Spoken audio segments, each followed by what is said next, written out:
now is, rather than talk about individual solutions, I want to make a step back and start kind of telling about some lessons we learned while building these systems that I just talked about. Okay? So the first problem we kind of, or the first way to think about this is that many different machine learning applications, all these systems kind of at the end have a very similar workflow. Right, in some sense that you have to first generate the candidates, right? You have 1 billion pins, you cannot score all of them, right? You cannot apply your machine learning algorithm to all of them, especially if you have to run things in real time. So the question is, how do you generate kind of a small set of candidates which you will then reorder, personalize, things like that, right? So the question then is, how do we do this scoring or ranking of the candidates?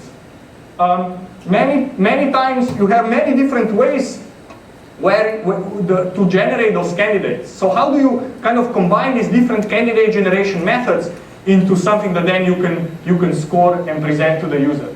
And of course, kind of the big problem becomes that determines the design of your system is really about how are you going to serve this, right? How will this be used, right? Not just what's the type of the object that you are scoring, but also what is the requirement in terms of how fresh the content needs to be. How fast do I need to make recommendations? How many recommendations do I expect to make? Okay? So what are some challenges, right? With the difference in academia, where usually the data set is given to us and labels are given to us, here we have none of that, right? We never have a data set. We always have to create it, right? So big questions become, which users should I use? What time period? What kind of activity? What language? Things like that. And all those choices are kind of arbitrary at the end of the day, right? Then the other problem is if I want to build supervised machine learning methods, I never really have labels.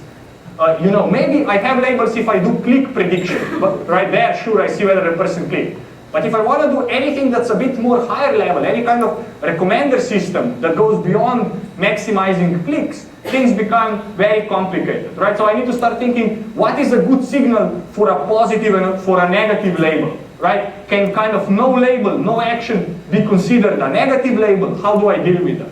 And then, as I mentioned, deployment is important in terms of, I have to serve these things at scale. How do I generate, store, query the features? How do I score the recommendations? Where do I need to output those recommendations? They get shown to the user. What are the latency requirements? Things like that.